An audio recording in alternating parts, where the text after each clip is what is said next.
Start చేద్దామా sir?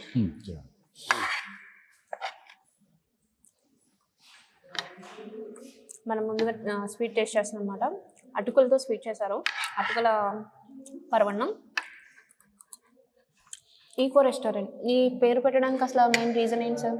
అమ్మా, eco restaurant అంటే ఈట్ చిల్ అవుట్. అది ఎవరన్నా వచ్చిన వాళ్ళు తిన్న తర్వాత తిని సంతోషంగా బయటకు వెళ్ళాలనే ఉద్దేశంతో ఈకే చిల్ అవుట్ అని పెట్టవలసి వచ్చింది. అది అంతకన్నా ఆ పేరు పెట్టడం జరిగింది అనమాట. ఈకో రెస్టారెంట్ అంటే మనం ఫ్రెండ్లీ ఈకో అని ఉంటుంది కదా, అలా ఈకో అంటే ఏంటి అని చెప్పేసి అడుగుదాం అనుకున్నాను. ఈకో రెస్టారెంట్ ఈ చిల్ అండ్ అవుట్ చాలా బాగా పెట్టారు. అంటే హైవే పక్కన ఉంటుంది కదా, దీనికి రీజన్ ఏంటండి ఈ చిల్ అవుట్ అనడానికి? ఇప్పుడు ఇక్కడ న్యాచురల్గా ఏంటంటే ఇది మెరక ప్రాంతం. ఈ హైవే వెళ్ళటం వల్ల మెరక ప్రాంతంలో సరైన హోటల్ లేకపోవటం, చిన్న చిన్న హోటల్స్ సరిగ్గా లాంగ్ వెళ్ళే వాళ్ళకి ఇబ్బందిగా ఉండటం ఇవన్నీ చూసి ఏమైనా సరే ఇది సక్సెస్ చేయాలనే ఉద్దేశంతో మేము ఈ హైవే మీద కంపల్సరీ ఇటువంటి మంచి హోటల్ ఒకటి పెట్టాలన్న ఉద్దేశంతో మేము నిర్ణయించి పెట్టడం జరిగిందమ్మా. ఇది దీంట్లో పెట్టిన కాడి నుంచి కూడా మేము మార్చిలో స్టార్ట్ చేసాం.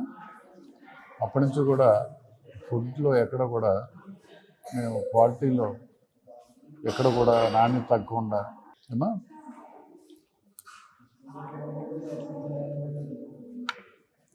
చెఫల విషయంలో కానీ ఎవరిని కూడా ఎక్కడ కూడా మేము రాజీ పడకుండా ఎంత శాలరీస్ అయినా ఇచ్చి వాళ్ళు మంచి క్వాలిటీ ఇవ్వాలనే ఉద్దేశంతో మేము స్టార్టింగ్ నుంచి అదే రేంజ్లో నడుపుకుంటూ వస్తున్నాం. ఇవాళ మాకు ఇంత మంచి పేరు రావడానికి కూడా కారణం అదేనమ్మా.